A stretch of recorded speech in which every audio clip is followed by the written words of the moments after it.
Good morning to everyone. Once again, it is my pleasure to welcome everyone around this table. Now it is time to engage with a broader circle beyond the usual transport and logistics community. However important transport is, it is not a goal in itself, and we keep repeating it. It serves as a broader purpose of connecting people, industries, producers, consumers, countries, basically everyone. On the other hand, it is a bloodline for everything. As the adage goes, nothing happens until something moves.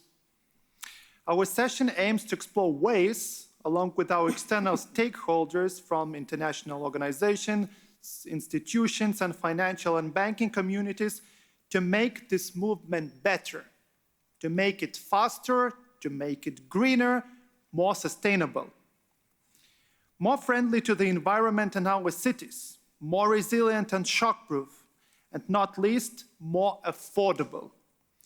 How to combine more flights with a smaller carbon footprint. How to make our ships bigger but friendlier to the maritime domain. And faster because of the narrow passages, and safer because of the narrow passages they have to navigate through. How to tap energy innovations into smart transport solutions. Yes, all this involves huge financial and good governance. This involves huge finances and also good governance. That's why I'm so pleased to see so many important people around this table, looking together for new ideas, new ways, and new sources to make our transport system tick. So thank you very much. Looking forward to very productive discussions and debates.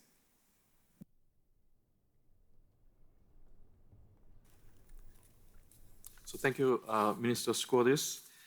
And allow me to greet once again our member ministers of the ITF and extend a special congratulations and welcome to our new members. Number 67, Dominican Republic. Number 68, Oman. Number 69, Saudi Arabia. So now we are growing very visibly. And we are delighted to welcome you to all to the ITF ministerial table. And I would like to extend a warm welcome to our guest ministers and guest representatives of intergovernmental organizations, and thank you for joining us today. And to all of our summit participants here today, we are honored by your presence. And I hope that you are enjoying your time here at the summit so far. And the Open Ministerial was created many summits ago to gather transport leaders from government, civil society, and industry around the common table of global dialogue.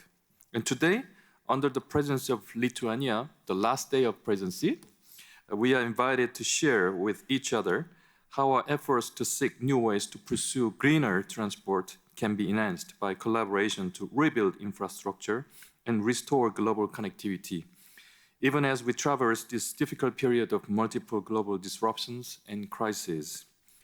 So we are grateful for your presence at the summit and for your participation in this open ministerial today. So thank you so much.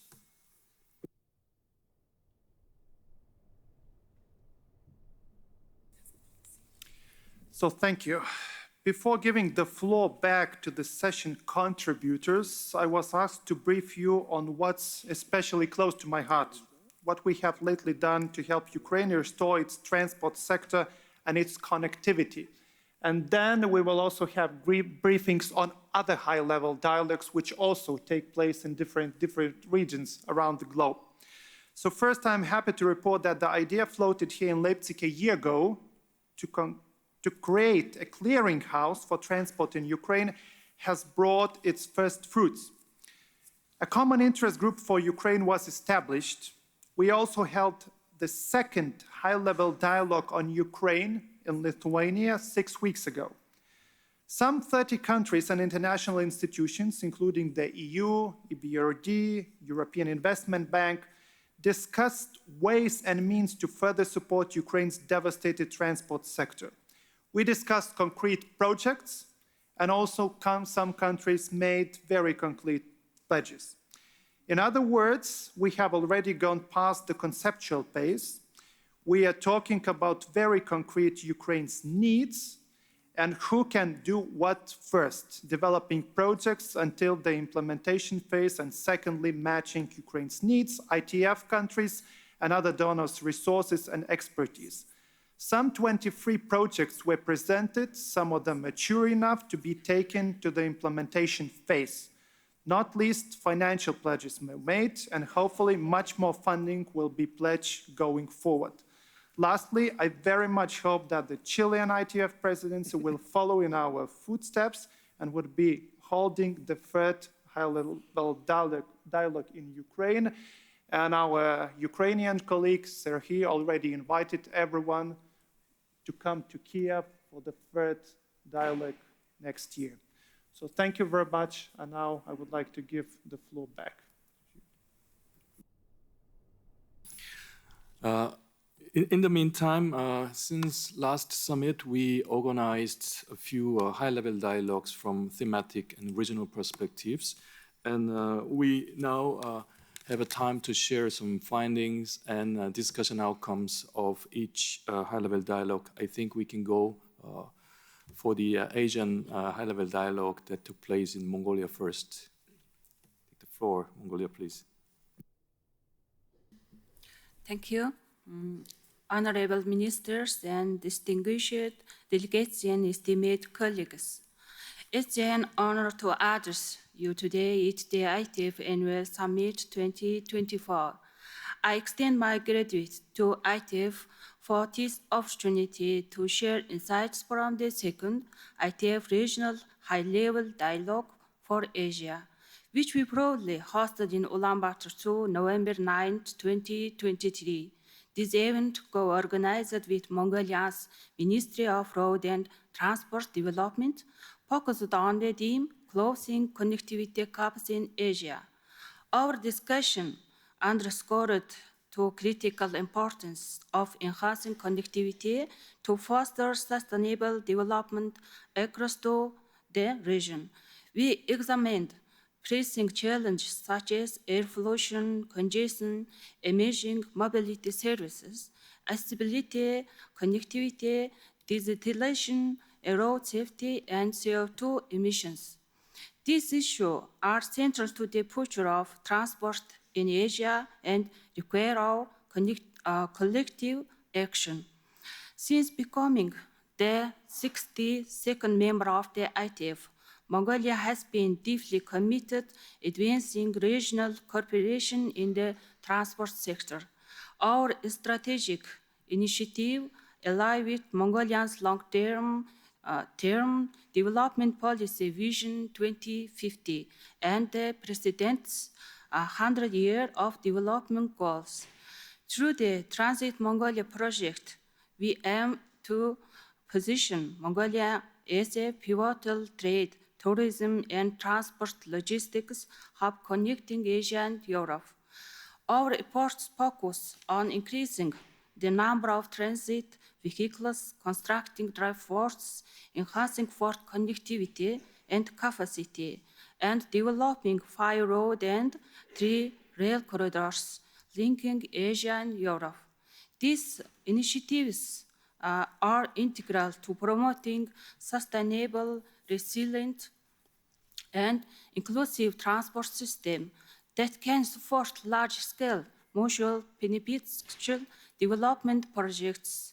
We are grateful for the robust collaboration and insightful contribution from policymakers, industry leaders, and stakeholders who participated in the high-level dialogue.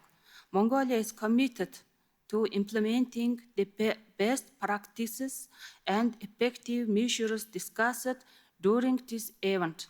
We believe that through continued partnership and shared commitment, we can achieve significant progress in addressing the transport challenges facing our region. Thank you once again for this opportunity to address the ITF Annual Summit. We look forward to our continued cooperation and to building a more connected, sustainable, and green future. Thank you.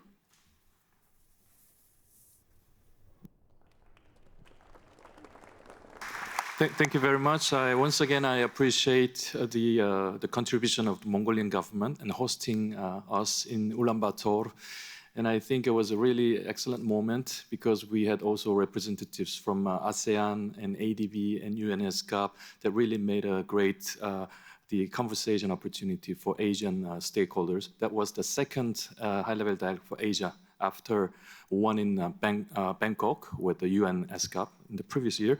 Now we are moving to Latin American and Caribbean region, and we had also high-level dialogue in Santiago de Chile, in incoming presidency. So floor is yours, Minister Muñoz. Thank you very much. On April 2nd and 3rd, we met in Santiago de Chile to discuss the current and future challenges of transport and mobility in Latin America and the Caribbean, and about the best practices to develop and implement transformative solutions to address them. The main goal of the third version of this high-level dialogue in Latin America was having the opportunity to discuss and share lessons and learn from the experiences in different countries and to strengthen further international cooperation to improve people's lives. We were delighted to see that 12 country delegations attended the high-level dialogue. 8 of them were from Latin America, but we also have the US, Canada, Spain, and the presence of our ITF president, Minister Marius from Lithuania, and also the presence of our Secretary, Yang Tae-Kim. We also have 6 international organizations attending the event, and this reveals the broad interest in topics from a region that goes beyond the borders of Latin America. Several topics of the transport sector were discussed in 1.5 days in Santiago: the future of public transport, governance, infrastructure and climate change, informal transport and accessibility, port development and logistics, road safety, the future of new energy sources. Topics chosen reflect the main interest in the transport sector of Latin America. Also, on all topics, we take note of the good practices and recommendations presented and deliberated during the meeting. A document containing policy recommendation summary for each topic discussed on this high-level dialogue will be published soon in a few days. These were already observed by the attendees. This document ended in a call to action to our ITF presidency in the period 2024-2025, which we appreciate and gladly received. Finally, we would like to especially thank Spain because they made an effort to produce the first ever translation to Spanish of the ITF Transport Outlook. This brings new opportunities to reach new audiences to the flagship document of the ITF, eliminating a language barrier for most of the Latin American country regions. Thank you very much. Thank you so much. So finally, I give the floor to Minister Skuodis for the update of high-level dialogue on Poland. So nothing more to add. So thank you. Nothing more to add. Okay. Thank you very much to Minister Skuodis, to Secretary-General Yang Tae-Kim, to Mongolia, and to Chile. And good morning, Excellencies, distinguished guests. I'm Melinda Crane, and it is a great honor to be with you once again to moderate the rest of this open ministerial. We'll be exchanging views on how we can collaborate more effectively to rebuild and develop infrastructure fit to ensure resilience in times of crises, because those crises that the Secretary General mentioned frequently, as you know, do disrupt and destroy infrastructure, thereby interrupting the connectivity that we need to sustain our economies and our societies. In preparation for this session, the organizers drafted a set of guiding questions that are aimed at eliciting your views, Excellencies, on effective collaboration for ensuring infrastructure that is adaptable, resilient, and contributes to the net zero transition. And I'll say a little bit more about the details of the questions when we open the floor later on. Just a very quick word on our format, if I may. We will start out with 3 short keynotes. Following these, I will invite ministers to briefly pose questions to 2 of the keynote speakers. We do have a very brisk schedule. You know that we started late, and we want to try to finish at least with only about a quarter hour overrun. So we also have a large number of requests to speak, which is wonderful.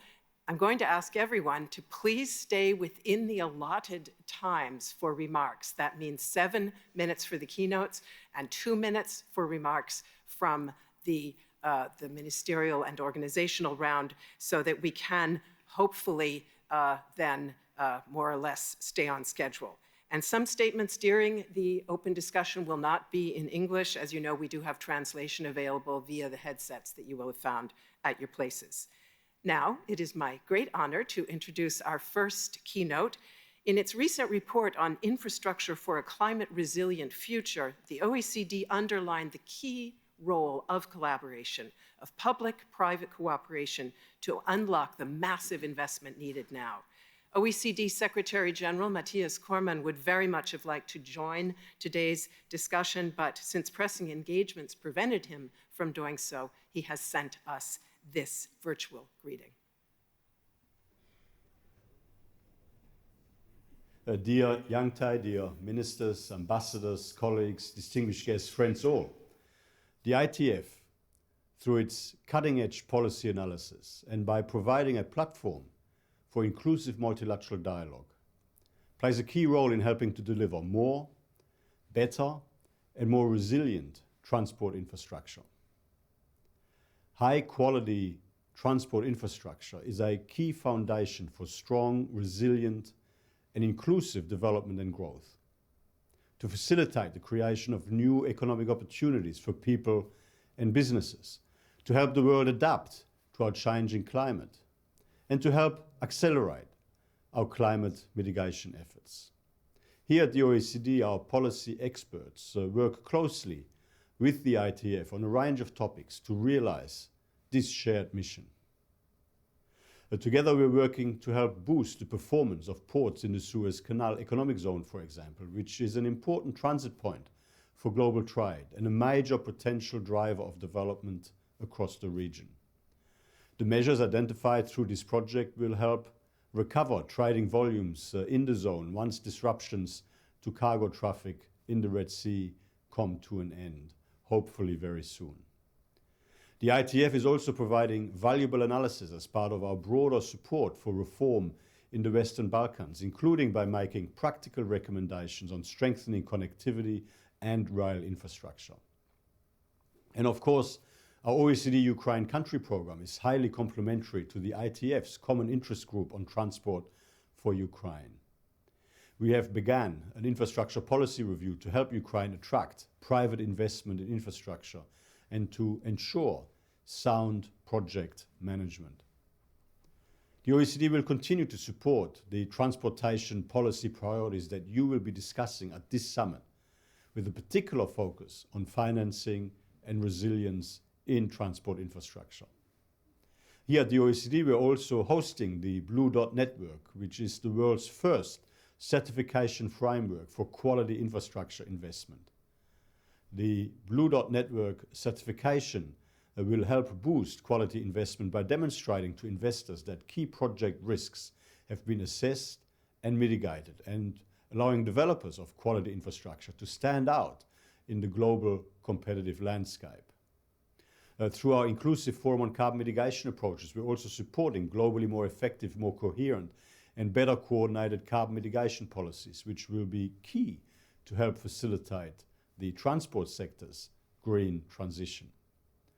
And now, with 58 members, soon to be 59, the IFCMA is designed to help optimize the global impact of emissions reduction efforts around the world through better data and information sharing, evidence-based mutual learning, and through inclusive multilateral dialogue.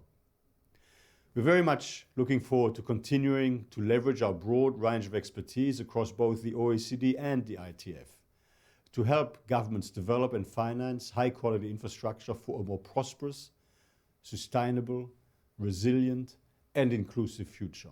I look forward to learning about the outcomes of today's discussions. Thank you very much.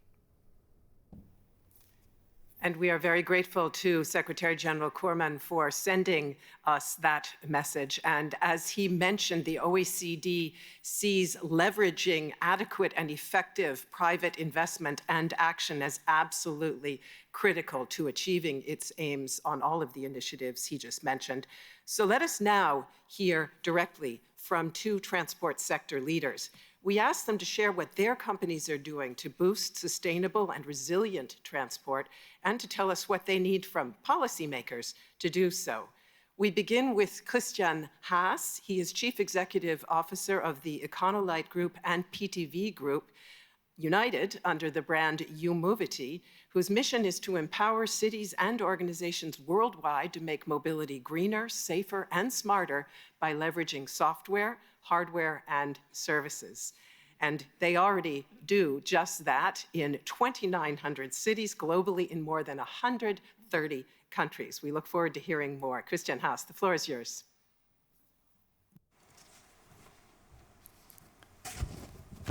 Well, good morning, dear ministers, excellencies, ladies and gentlemen, and esteemed guests.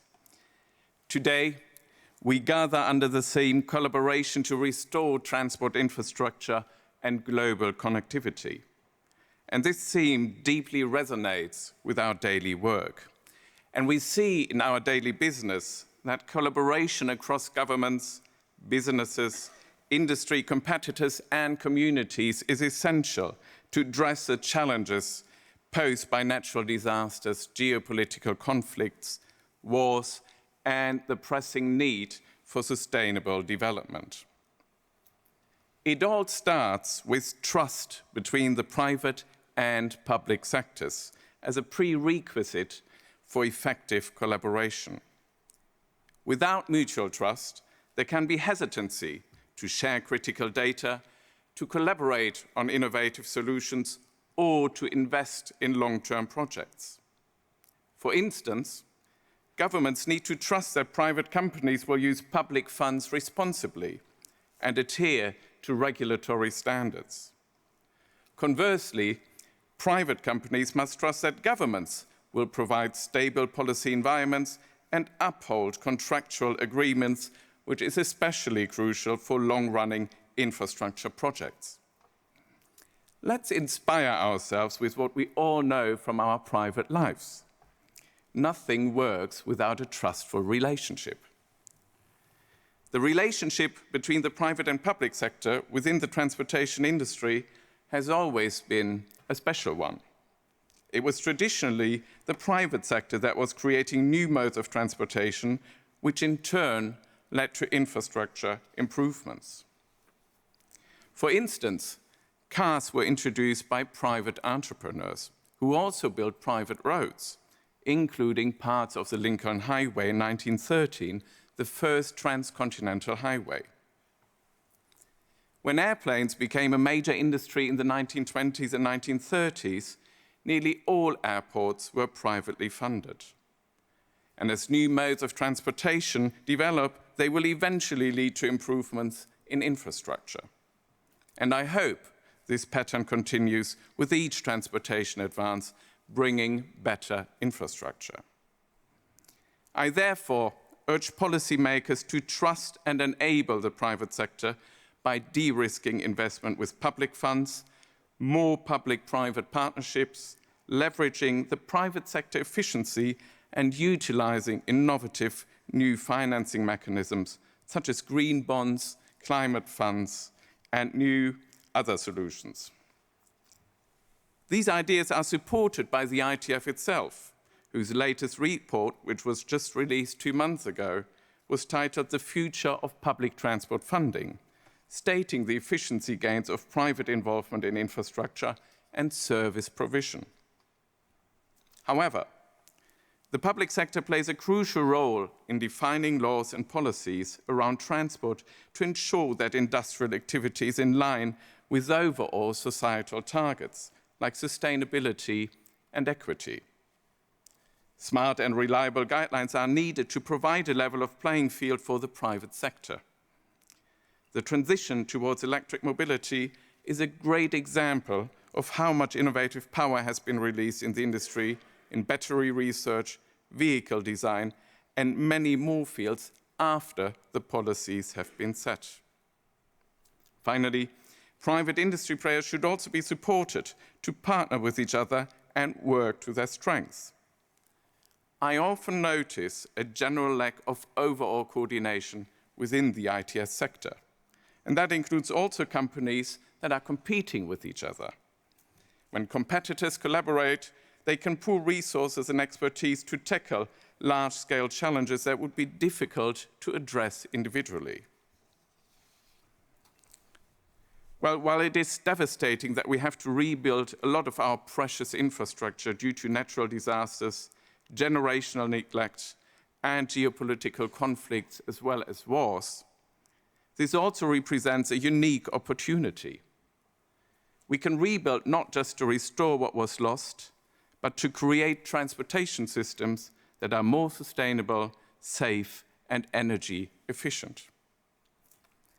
In this era of rapid technology advancement, AI and data-driven ITS solutions stand out as powerful tools leveraging real-time data analytics and AI.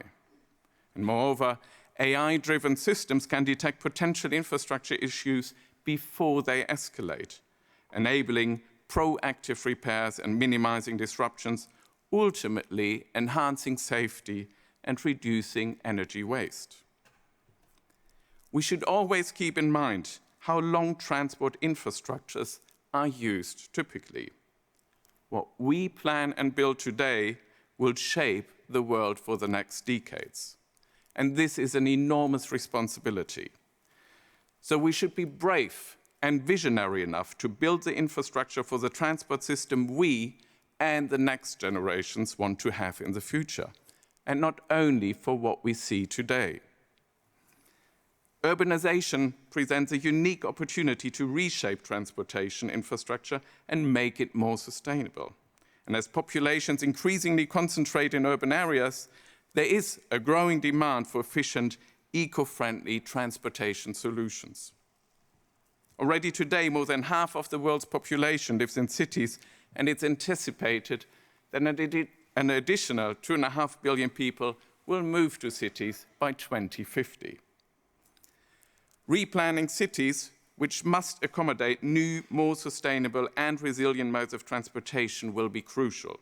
An attractive public transport system and a safe infrastructure for the active modes, like cycling and walking, should be the backbone of urban traffic. Automated driving and very flexible mobility services will close the final gaps and make private car ownership for most citizens obsolete. And as mentioned earlier, tighter collaboration and trust between private companies and the public sector will be crucial. And as a closing remark, I want to emphasize again the important role that the public sector has to play. We have to remember that the decision-making power and funding resources are in the public hand. However, to achieve a fact-based transition towards sustainable mobility, the public sector is also reliant on the expertise, tools, and knowledge from the private sector. And if both sides work together, we will not only rebuild our infrastructure, but transform it to the better. Thank you very much.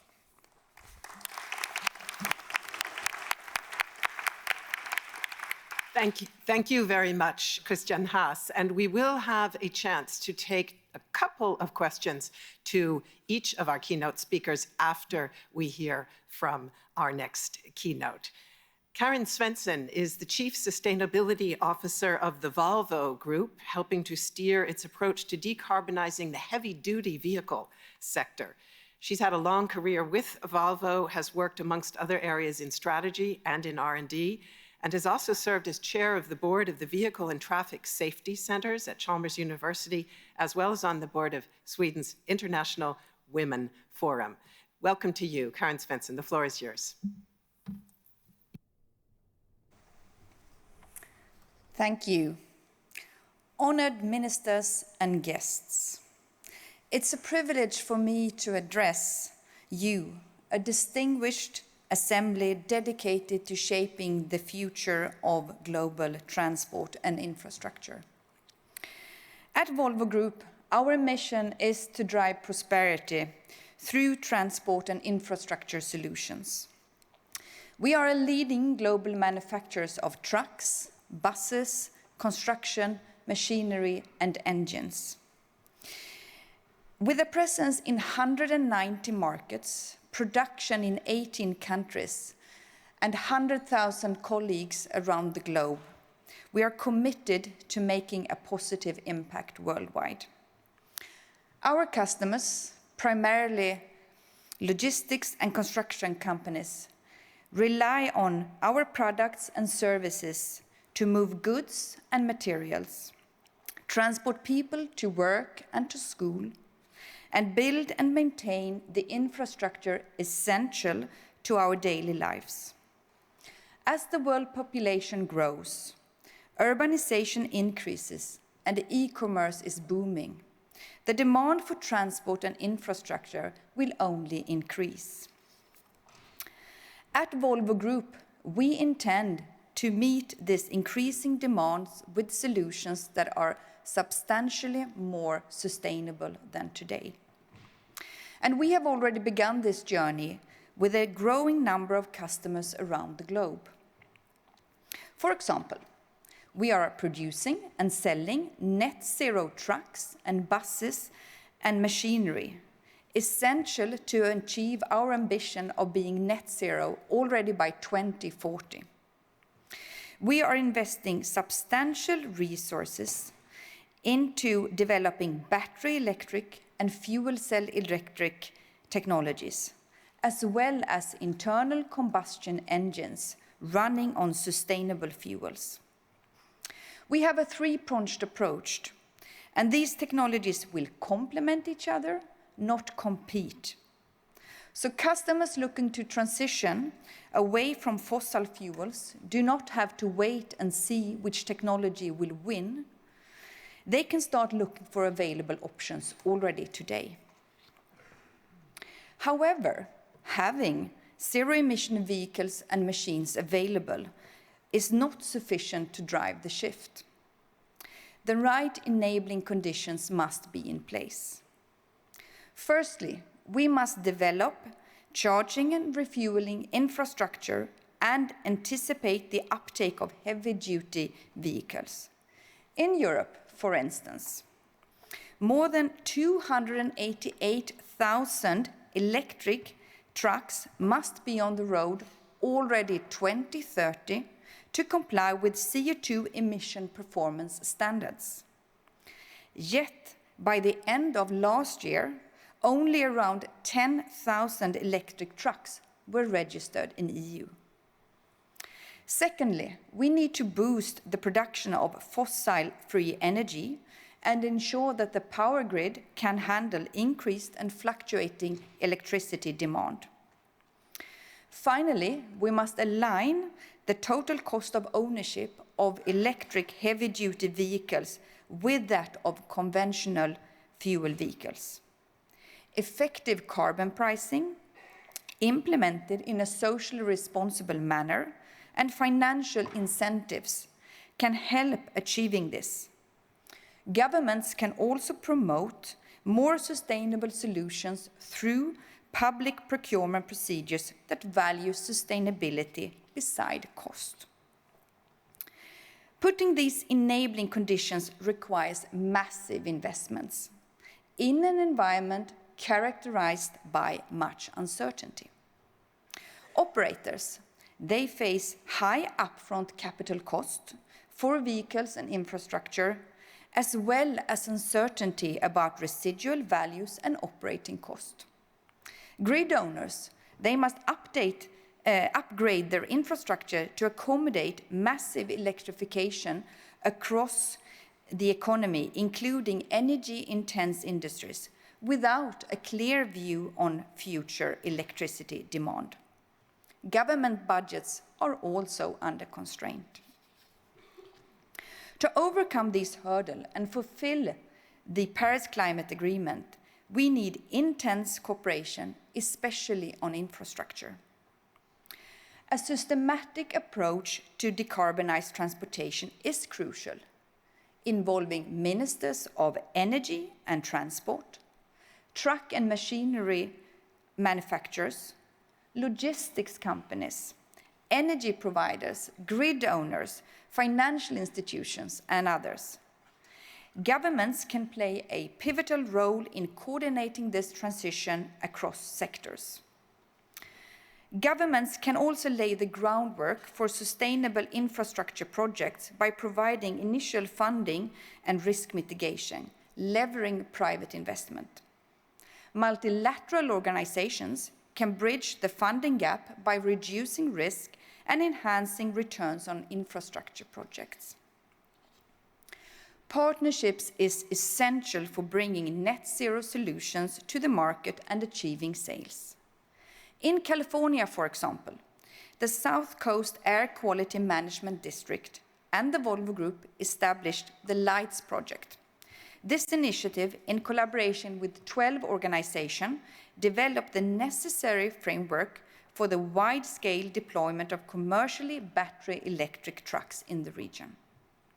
Another example is the First Movers Coalition, formed by John Kerry, the former US presidential envoy for climate and the World Economic Forum, launched by President Biden at COP26 in Glasgow.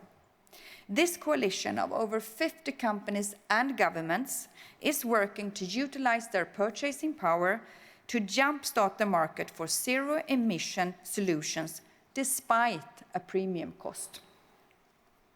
Volvo Group is also teaming up with our main competitors, Daimler Truck and Traton Group, to invest in charging infrastructure. At Volvo Group, our vision is to build a world where transportation infrastructure is resilient, sustainable, and inclusive. By forming strong partnerships and harnessing the power of both public and private investments, we can realize this vision. Let's join forces to create a more sustainable future for all. Thank you for the opportunity to speak to you today.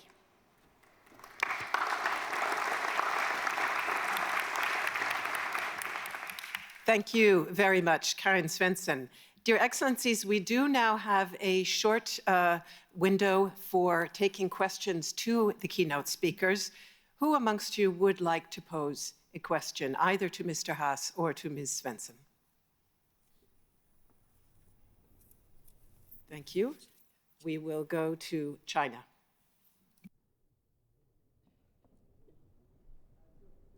Sorry. Thank you. So my question is about Volvo's electric trucks. I'm quite interested in knowing the development of the electric trucks. What's your technical pathways? For example, in order to develop the electric trucks, we need to set up a gigantic charging infrastructure. In China, large electric trucks, we are actually changing batteries instead of charging their batteries. So I want to ask Volvo's representatives about your pathways and your view on the trends of technical trends of electric trucks in the future. Thank you for the question. Karin, please.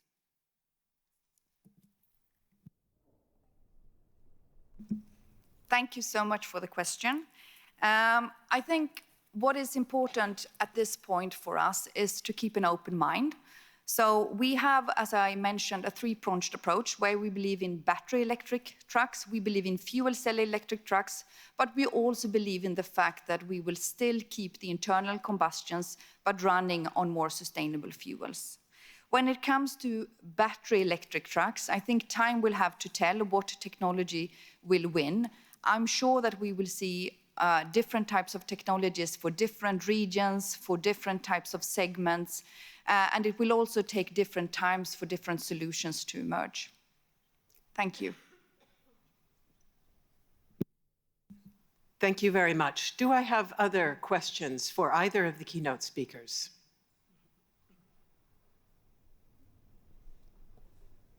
Then I'll pose a very short one, if I may, to Christian Haas, and ask you to elaborate a bit more on collaboration, two aspects, perhaps. You mentioned at the end of your remarks the importance of supporting private sector, supporting the public decision-making through their industry expertise. Maybe you can say a little bit more about how you envisage that. And then also you mentioned the fact that within the ITS sector, there is perhaps not optimal coordination between different actors. And I was intrigued then to hear Karin Svensson talk about some of the collaboration that Volvo Group is undertaking with industry competitors. So maybe you could also say a word about how you see the potential for improved coordination within your sector.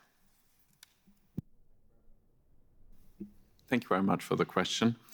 A very good example is what we just heard from China and the challenges around modeling charging infrastructure on a national level. And this is something where a lot of companies, or quite a few companies in the private sector, have a lot of competence. And what we often see across the globe, really, is that due to the lack of communication and collaboration between the private and public sector, for example, charging infrastructures on a national level are planned quite randomly, as well by the public sector, as well as by companies out of the private sector. And if we want to come up with an efficient charging infrastructure, whether that's on a national level, on a European level, or other levels, regional levels, then I think that's a good example where the collaboration between the private and the public sector has to improve. Another field clearly is anything that's in regards to data collection and artificial intelligence, simply because of the fact that in many cases around the globe, there is more knowledge in the private sector at this point in time than in the public sector. And if the public sector wants, which he needs, to tackle the challenges around data collection in particular, which is a prerequisite to come up with an intelligent mobility ecosystem, whether that's on an urban level or, again, on a national level, then that's another area where I could well imagine that partnership could foster further.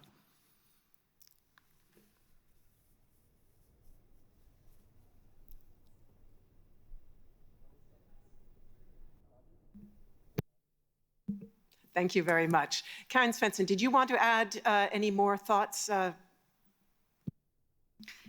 Maybe I can just comment on the fact with regards to data and charging infrastructure. I think all our vehicles are connected today, and due to that, we have very good knowledge about where those vehicles drive, where they stop, for how long they stop. We have been sharing that data with authorities in Sweden, for example, to understand where it's most beneficial to build charging infrastructure. So I think that's also a good example of how we can cooperate with governments and authorities on making sure that we can implement charging infrastructure and roll it out in a cost-efficient way. Many thanks to both of you for being with us here and for sharing your insights, which are very valuable for our discussion. I would now like to open the floor for debate. And as I mentioned, the ITF circulated guiding questions, inviting contributions on 3 points. And just a very quick reminder, if I may, of what those were. Firstly, we asked how governments can most effectively leverage not only public funds, but also capital from development finance institutions and multilateral institutions to attract private investment in sustainable infrastructure. Secondly, we asked you to share insights on which policies are proving effective in fostering development of infrastructure that focuses on resilience and adaptation and is aligned with both environmental and social needs. And thirdly, we asked you to share your views on where private sector support is especially important for helping governments deliver infrastructure projects that do prioritize sustainability by integrating renewable energy sources, energy efficient systems, and low carbon technologies. And of course, that's some of what we have just been discussing now in conjunction with our 2 keynotes. So let us begin now with pre-registered comments. And Excellencies, as I mentioned, given the wonderful turnout for this open ministerial, we are under some time pressure. So if you would kindly keep your contributions to 2 minutes each, that would be greatly appreciated. I will now call on countries that registered in advance to speak, and I will call on them in the order in which they registered, beginning with Türkiye and the Minister of Transport and Infrastructure. The floor is yours, sir.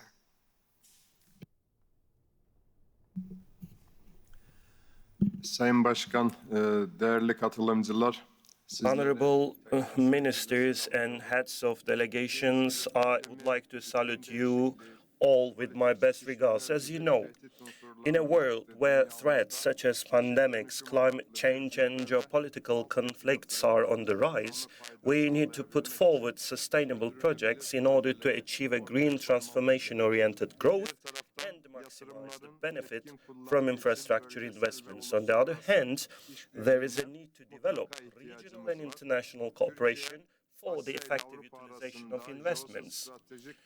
Due to her geostrategic location between Asia and Europe, Türkiye is at a key point on the east-west and north-south corridors.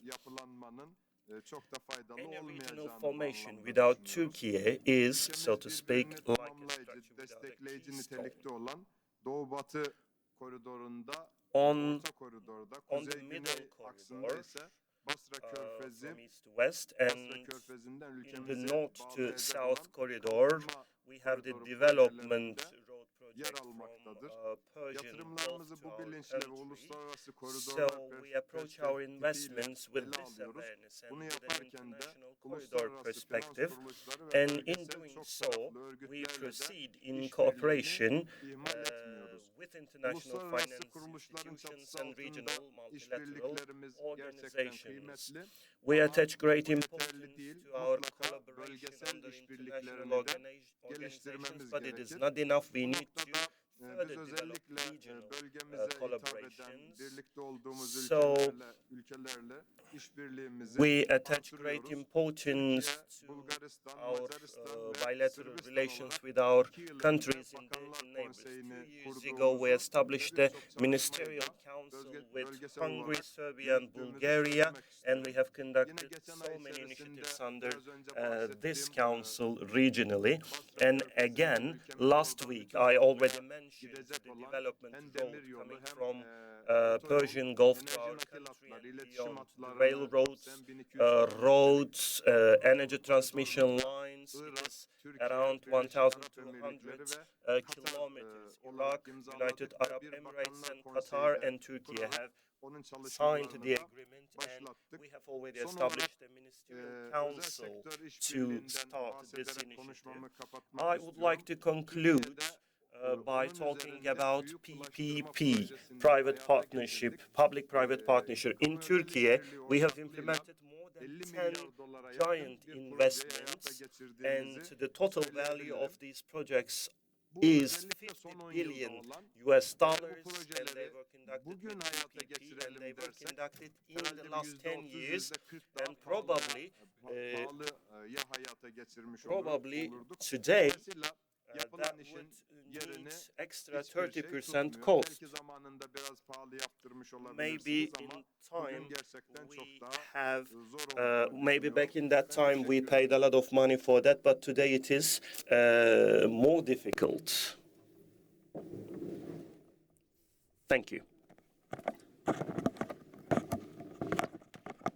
Thank you very much, and thank you for that reminder how important it is to collaborate across regional neighborhoods and corridors to maximize the benefits. We would like to go now to Morocco, please. You have the floor.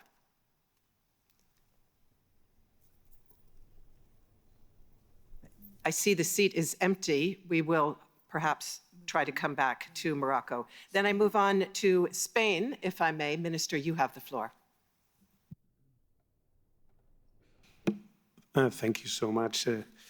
I like to congratulate my dear colleague from Lithuania for his excellent presidency, and to wish all the luck to Chile, my dear colleague, Minister of Transport it's a good occasion for keep on pushing a greener transport.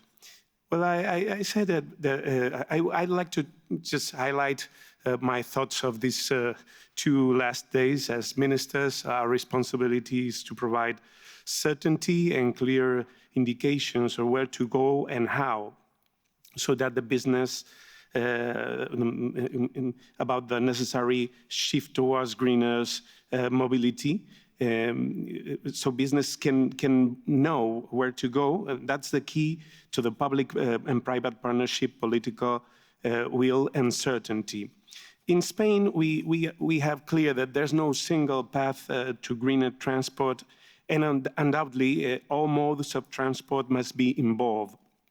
This is why in Spain we have a global and pragmatic approach, boosting rail transport, as we said yesterday, promoting public transport and active mobility, greener ports, or developing new fuels like SAF.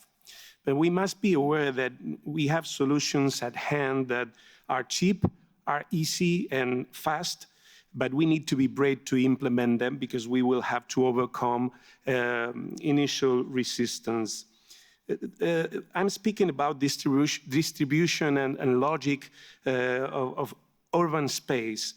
70% of the people uses only 25% of the urban space. So we have to change that. We must put pedestrians, cyclists, and public transport users in the forefront, not in the bottom, which I believe that they are placed today. And if we agree that global warming is a global issue, we should set some global framework of legal certainty. We need a global agreement, for example, about maritime ETS. So all state members of this International Transport Forum should support a global solution for maritime carbon emissions all over the world to avoid carbon leakage. Chile presidency could be the perfect place to discuss about this matter. And we must take care of the public transport competitivity, of course, and not lose sight of the social dimension of transport as a tool of social and territorial cohesion. Thank you.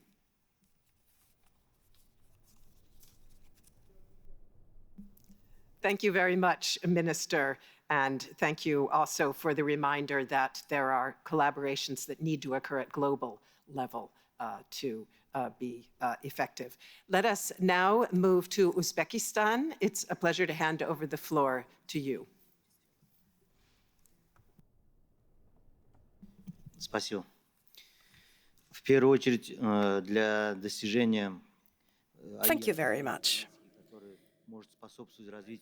First of all, I would like to state that we do need a policy indeed that is geared towards sustainability and social parameters when it comes to our transport infrastructure. To that end, international cooperation is required and long-term international plans are needed to reduce the emissions according to the Paris Agreement.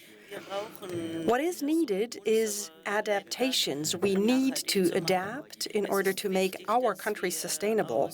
It is important that we start out from the economic conditions in measuring our degree of sustainability, and every single project has to be assessed regarding its environmental standards.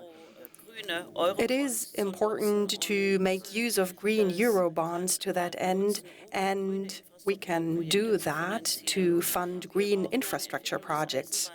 What we also need is more development of the railway sector and urban transport in cities. What is also required is electromobility and a digital infrastructure for international railway transport. Public-private partnerships are the best possible mean to achieve that end. It is important to put together projects that are actually sustainable and long-term. In our case, we already have a new international airport that we opened or built and opened on the basis of a public-private partnership. It's an airport that handles 9 million passengers every year and makes sure that there is less transport on the road between the region. We need infrastructural standards and construction standards to make sure that we build in such a way that we can adapt to climate change and mitigate natural disasters. We need public control of that too. We have to make sure that our planning is transparent and that our infrastructure projects are transparent and happen with the buy-in of our societies. That leads to a better accountability with a view on infrastructure. And to conclude, I would like to thank the organizers for today's very successful forum, and thank you very much for your attention. Thank you very much, Minister. So a reminder there, both of the importance of standards as also setting a framework for collaboration, and then, of course, participation from citizens, also a form of cooperation. I would like to go now to China, please, if you have an additional comment.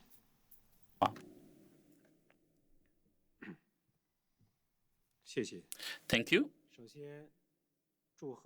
I would like to congratulate Dominican Republic, Oman, and Saudi Arabia to become new members of the family, and I'd like to congratulate the Czech Republic for the next presidency. And the Chinese delegation is very appreciative of the theme of this conference about about collaboration, and I highly appreciate the remarks about international cooperation made by the ministers from Turkey and Uzbekistan, and we believe that international cooperation is critical, and we have been strengthening international cooperation, and only by having international cooperation could we have connectivity, and over the past 10 years we have signed roads transportation facilitation agreements with 22 countries and 72 regional and bilateral maritime transportation agreements, and over 130 bilateral air transportation agreements. And because of this international cooperation, we could connect 25 countries in Europe with China through our China-Europe railway network, and also connecting Central Asian countries along the way. And we have been actively establishing international transportation collaboration platforms, such as we have set up the China International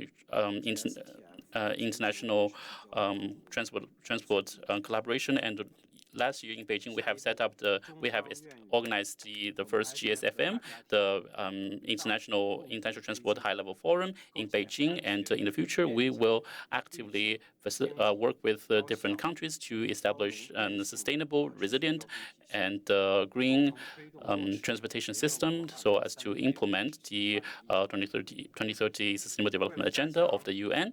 And in order to strengthen international cooperation and dialogue, we on the 25th and 26th of September this year, we will organize the second International Sustainable Transportation Forum, and we would like to extend our warm invitation to all of you to participate in this forum in Beijing, and we hope to greet you all in beautiful city of Beijing. Thank you very much, Vice Minister. And we move now to Bulgaria, and please, Deputy Minister, you have the floor. Thank you, Ms. Crane. Distinguished ministers, dear ladies and gentlemen, it is a real pleasure for me on behalf of the Minister of Transport and Communication of Bulgaria and on my personal behalf to address all of you and to express our appreciation for the excellent organization of this high-level event. Bulgaria is willing and ready to continue working on the main priorities of ITF, developing and implementing policies that improve the accessibility of transport infrastructure, equipment, and services. Bulgaria has already taken steps in this direction, having invested in modernizing our own transport infrastructure in recent years. In order to achieve sustainable mobility and high efficiency, we have focused our efforts on overcoming the main challenges to development of the sector, namely modernization of infrastructure, implementation of the sector, implementation of intelligent transport systems, limiting the harmful impact on environment. In the next years, we shall focus our efforts on the modernization of the infrastructure along the newly established TEN-T corridor, Baltic Black agencies, which provides connectivity on the north-south direction, connecting Poland with Greece, with links to Moldova and Ukraine. Projects to increase the capacity of port terminals are also in support of the green transport and reduction of the harmful emissions. I would like also to highlight the significance of the ECMT quota and its positive impact on the overall trade growth and fair competition in the international road transport market in Europe. In conclusion, let me express my confidence that ITF members, close friends and allies, together we will find a way to overcome every challenge. Thank you for your attention.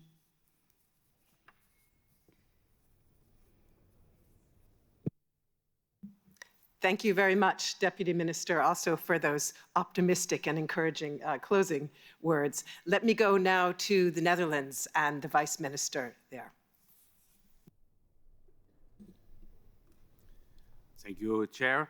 Thanks also to the keynote speakers for their very interesting presentations. For the Netherlands, I think it's crucial to make our infrastructure resilient, sustainable, and most important, I think, future-proof. And I think this future-proofness is key for fruitful public-private partnerships. At the same time, we are dealing with competing claims from various domains on land use, human resources, money, of course, and our environmental issues. And that's why the Netherlands, we have launched our Mobility Vision 2050, in which we adopt an integrated approach that looks at ensuring the right to mobility for everyone, while focusing on guaranteeing vital socio-economic functions for everyone. The crucial thing is that we should look at the human needs as a basis for transport policy. How can we ensure people have access to goods, services, jobs, healthcare? And I think this can be done with a minimum of new infrastructure. This requires us to look beyond the transport sector and engage with other policy domains such as housing, spatial planning, and education. And to make smarter choices in those domains which puts less pressure on our mobility system. We need behavioral incentives. We need combining modalities. We need to combine networks. And I think the ITF offers us a lot of knowledge on these topics and a platform for global cooperation.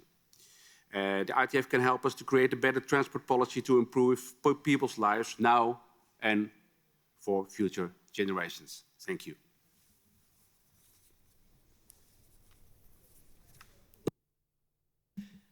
Thank you very much, Vice Minister, also for underlining that resilience begins with people.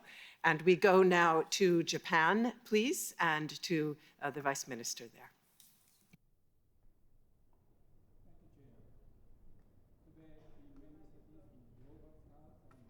Excellency, your microphone, please. Sorry. Thank you, Chair.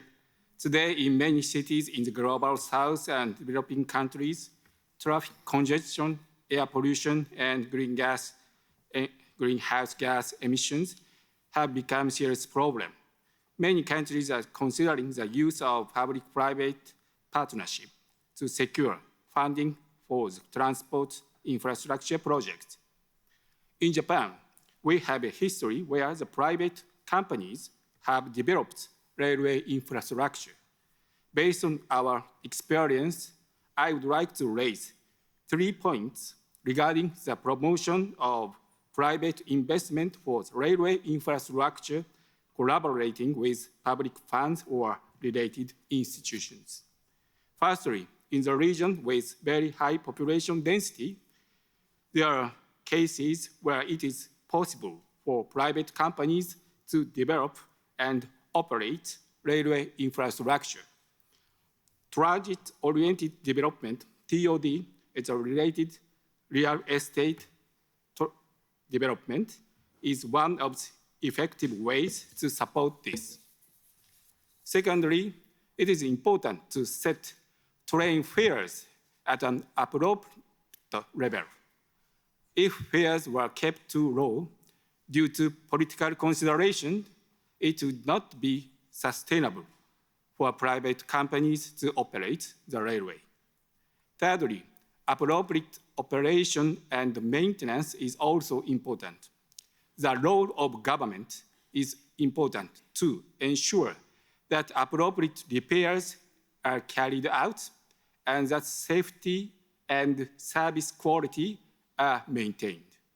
We would like to share Japan's experience and support the development of high-quality infrastructure based on G20 principles. Thank you. Thank you very much. And we go now to Finland and the Permanent Secretary.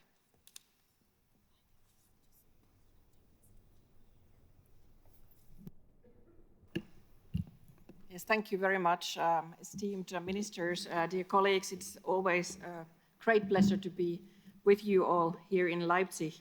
I must tell you that I first started around this table in 2008 when we had our first summit. So it's been a long road, and it's lovely to see our family also extending around this table.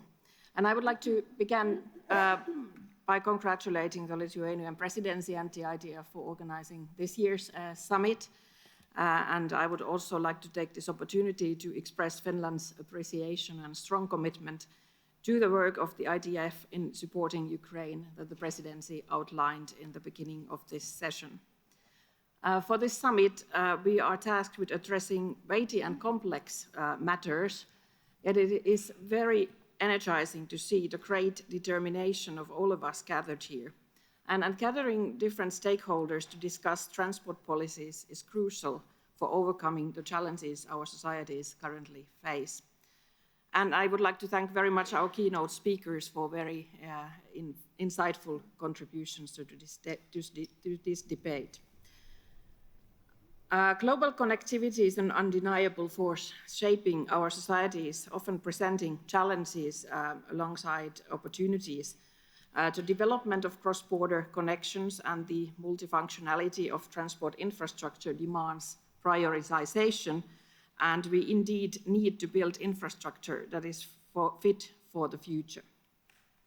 Enhancing the resilience and competitiveness of our transportation systems is paramount, and every action we take must be informed by rigorous economic impact assessment and thorough risk analysis, as well as the best available knowledge. And in this endeavor, the ITF plays really the pivotal role that we highly appreciate. Transport infrastructure must evolve to bolster comprehensive security of supply and resilience, and this evolution must also remain responsive to evolving logistics chains, energy transition, economic shifts, and climate challenges. Connectivity is both physical and digital, and these both are also ever more merging. And I would like to echo the words of Mr. Haas in the beginning by emphasizing that technologies and data play a crucial role in enhancing resilience and accelerating our transition towards net zero emission and digital societies. Emerging technologies such as AI, advanced connectivity, and digital twin technologies provide remarkable opportunities for future-proofing also our physical connectivity. The future transport system must be sustainable, safe, and data-driven. Embracing digitalization and leveraging the potential of data will drive sustainable growth and foster trust within society. Data-driven transport services are not only more efficient, but also cater directly to customer needs. Enhancing data quality and ensuring user-friendly interfaces will bolster transport services for end users. Achieving seamless interoperability across different modes of transport necessitates the widespread adoption of digital tools throughout the entire transport network.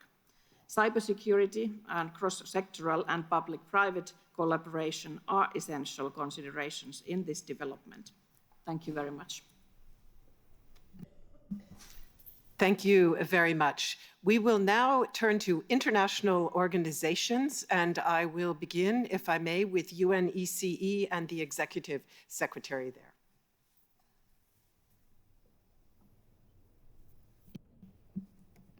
Thank you so much, and thank you once again both to ITF and, of course, to Lithuania for the wonderful organization and for directing these important discussions throughout this session. I would like to reflect on one particular aspect when it comes to attracting financing, or how do we attract private investment in sustainable infrastructure project. And we at UNECE, where we have global, I would say, hub when it comes to UN regulations, and also together with colleagues from the UN Road Safety Fund and the Special Envoy for Road Safety, we work a lot exactly on this to support countries to make sure that the investments that are done, including in the transport sector, are sustainable. There are a few aspects that have been already mentioned here, and I think it was both the Minister of Türkiye reflected on an important tool, and this is PPPs. I think this is an excellent instrument to make sure that the investments that are being done in the sector are sustainable. And it's where exactly the governments have a strong leverage in ensuring this sustainability of projects. And there is a special instrument that we have developed for making sure it's an assessment or a rating system for this kind of infrastructure projects against the Sustainable Development Goal. And this is a good instrument for attractive investments. There are other aspects that have been mentioned here, like schemes for road maintenance funds that directly impact climate change mitigation and safety. And there is also a future-proofing infrastructure project with safety incentives and measures for climate change mitigation. And I know that the European Commission has really published a guidance in this sector. So there are lots of instruments to do so, and the invitation is to apply in cooperation, and not only cooperation between different partners, but also cross-sectoral: transport, energy, environment, and health. So we have to address all of it together. Thank you very much. And we'll go next to the European Commission and the Directorate General for DG Move. The floor is yours. Thank you. Thank you very much. Good afternoon, ladies and gentlemen, and my sincere appreciation to ITF for organizing this very important discussion, and also congratulations to keynote speakers for setting the scene for all of us. I was thinking to address briefly, in a way, the first question: what can we do to leverage public funds? But I also realized that, in particular from the interventions coming from EU member states, you already got a bit of that answer provided. Because I think, from a public perspective, we'll never have enough public money, and I don't think there's anybody in this room who will say that there is too much public money when it comes to spending it on infrastructure that is resilient and fit for the future. But if we want to encourage money coming into those investments, we need two things. We need a plan, ideally a long-term plan, where this infrastructure needs to be put in place, how it will be developed, what will be its functions, and how it will be prepared for serving the needs of people and businesses in our respective regions. In the European Union, with Trans-European Transport Network, we have exactly that plan, which we now have effectively extended beyond the EU borders, because the plan works only as well as it connects everybody who needs to be connected. But the second thing that we need is predictability, also when it comes to regulatory framework, because private investments and private money and private actors will not come in if they cannot stay and plan for a longer future. And for that, stable, predictable regulatory framework that answers all the current challenges, but also looks into the future when it comes to resilience, when it comes to sustainability, when it comes to security, when it comes to accessibility, is really what is crucial. I do believe that discussions like the one we have today in ITF is a very helpful setup to bring all our minds together, whether we have this predictable and agreed regulatory framework at regional but also international level. Thank you very much. Thank you, Director General Kopczynska. We will now go to the Black Sea Economic Cooperation BSEC Secretariat and the Secretary General. You have the floor. Thank you very much, Madam Moderator. Let me start by saying that I'm particularly pleased to and honored to represent again the BSEC organization in the ITF Annual Summit. I feel all the more so as the BSEC ITF cooperation is really excellent, and for that I want to take the opportunity to thank again ITF's Secretary-General Jung-Tae Kim. The development of regional cooperation in the area of transport has been a top priority for BSEC, and it will continue to be so. In our efforts towards better connectivity and modern infrastructure in the region, we have been actively coordinating with our transport partners. Particular attention has been given in this context to environment and climate change challenges. This is why BSEC has been striving to evolve into a platform for exchange of best practices and information in combating climate change. Projects such as the facilitation of road transport of goods and the BSEC permit system efficiently contribute to the development of reliable, sustainable, and resilient infrastructure. Since 2017, BSEC avails of a climate change adaptation strategy for the Black Sea, and since 2019, of a common maritime agenda for the Black Sea, and all this introduced a new dynamic in our activity in this area. Last but not least, the BSEC Council of Ministers of December last year adopted a BSEC economic agenda towards a sustainable future in the wider Black Sea area. And the goal number 5 of this strategic document is exactly focusing on environment and climate change action, with particular attention being given to the enhancing the capacity of challenging the climate change. With this, I conclude, Madam Moderator, but not before reiterating the need that in achieving such objectives, continued efforts and political will of governments is needed. And so it is the need of a better coordination and more coordination among the international actors acting in this field. And yes, I'll terminate with stressing the fact that the involvement of the private sectors and of the entrepreneurial community as a whole, it's a must if we want to be successful, especially when it comes to investment and financing. Thank you very much. Thank you very much. We move now to the Transport Corridor Europe, Caucasus, Asia, and the Secretary General of TRACECA, please. Thank you. Distinguished ministers, ladies and gentlemen, I welcome you on behalf of the Permanent Secretariat of the Intergovernmental Commission, TRACECA, and on my own behalf. And I would like to express my sincere gratitude for the opportunity to speak. First of all, I would like to congratulate the Minister of Transport and Communications of Lithuania, Mr. Marius Skuodis, on successful chairmanship. Secondly, I would like to stress that transport infrastructure plays a crucial role in the global connectivity. The importance of infrastructure development has also been repeatedly noted in different studies conducted by international organizations and financial institutions. Also, TRACECA member states that take necessary measures to further develop infrastructure at national level. This work requires huge amounts of funding.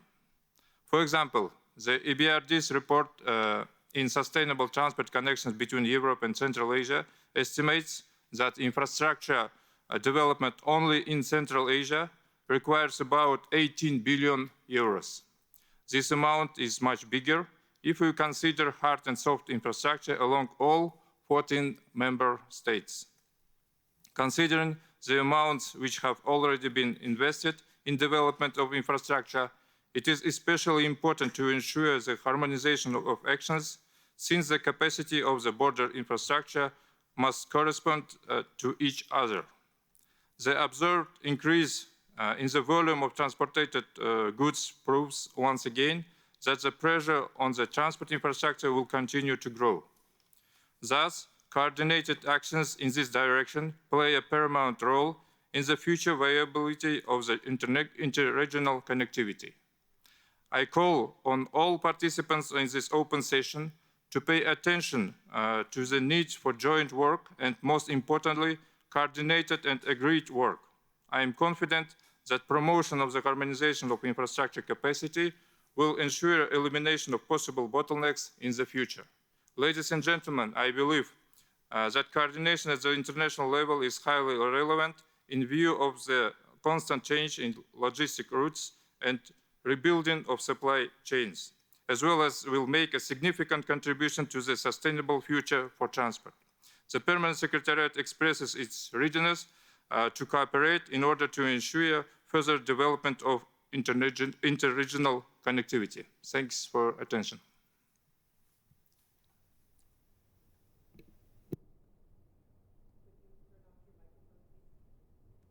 Thank you. Thank you very much. And finally, we go to the Intergovernmental Organization for International Carriage by Rail. The Secretary-General has the floor. Thank you, Chair. Distinguished President and Secretary-General of ITF, ladies and gentlemen. I'm very pleased and honored to have been given the opportunity to make a short statement at this ITF ministerial session. I am the Secretary-General of OTIF, an international organization with a history going back more than 130 years. OTIF's goal is to ensure legal and technical interoperability for cross-border railway transport. OTIF's legal framework enables the same legal rules to be applied in 50 member states, including the European Union. Rail transport law, dangerous goods law for rail transport, and rules for technical interoperability and safety.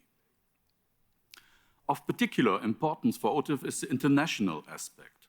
Railways are best operated successfully on the largest scale. That means across borders.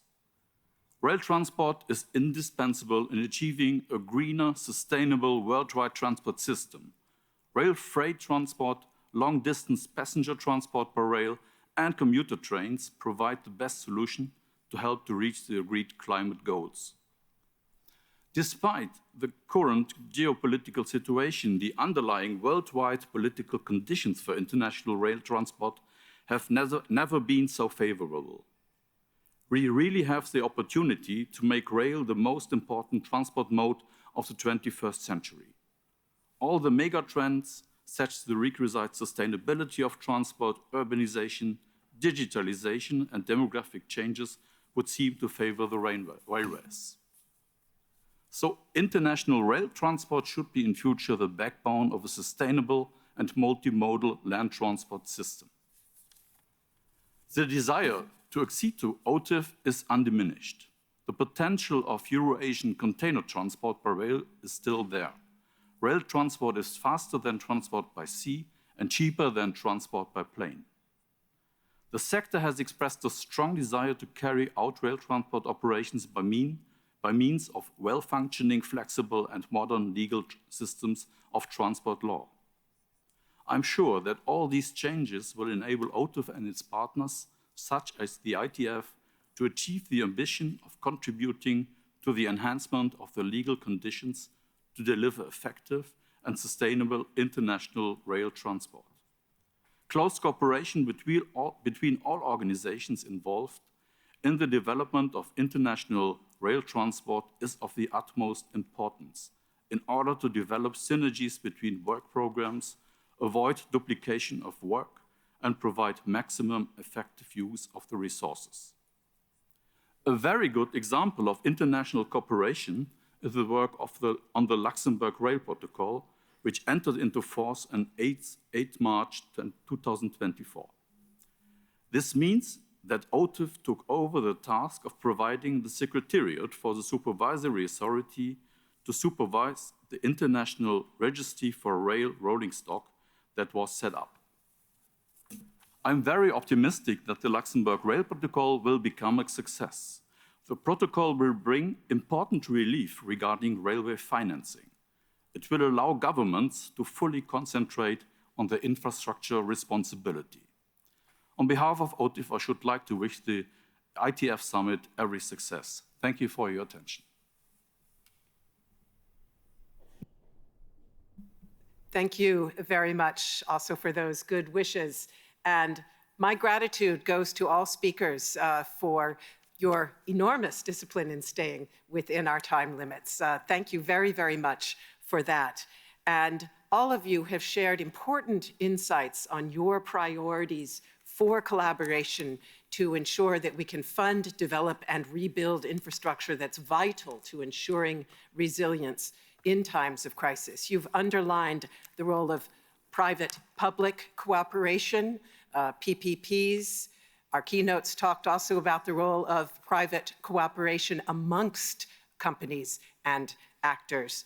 You've also talked about the need for closer intergovernmental collaboration, both globally and across transport and trade corridors and regions. You've emphasized the importance of data and technology that can facilitate collaboration. You've also talked about the role of policy frameworks and standards in doing that. You've shared your enthusiasm for the exchange of best practices, such as the one that we have conducted here. And perhaps most important, a number of you have underlined the need for a long-term plan and vision that does see an infrastructure fit for purpose for the future, resilient. And you have talked to us about how you are working to establish that kind of vision. And I think that takes us back to what we heard from Mr. Haas when he said that what we do now will shape the future. And the same is true in reverse. What we don't do now will also shape the future. So thank you very much to all of you for those contributions. Before I hand back to Minister Skuodis to close the session, just a very quick word about the family photo that we're going to take right after we close our session. You can see the information that I'm about to provide now on the screens, I believe, or you will later. After Minister Skuodis closes the session, please take all your personal belongings with you, move to the back or sides of the hall because we will be rebuilding to make the photo possible. Find your number or place for the photo on the screens that you will then see at that time. Then please be patient and wait for further instruction. And now, Excellency, Minister Skuodis, it's my pleasure to hand back to you to close our open ministerial. The floor is yours. Colleagues, I'm extremely thankful to everyone for your participation. I'm a strong believer in something what could be called serendipity, which could be explained as being in the right place at the right time. And these kind of events, the ITF and our annual meeting, our open ministerial and other meetings, creates a lot of opportunities for serendipity. You might have heard some very good ideas floated here around the table. You might have had already very interesting informal conversations.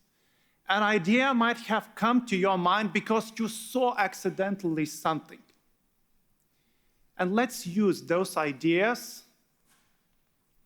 Let's use them to create actions together for what we are doing and working on, to create better connectivity, better transportation system for our benefits. And we are also in the middle of our annual meeting, so very much hope we will have those serendipity opportunities because we are all here together. So let's use them. Thank you very much. The meeting is adjourned.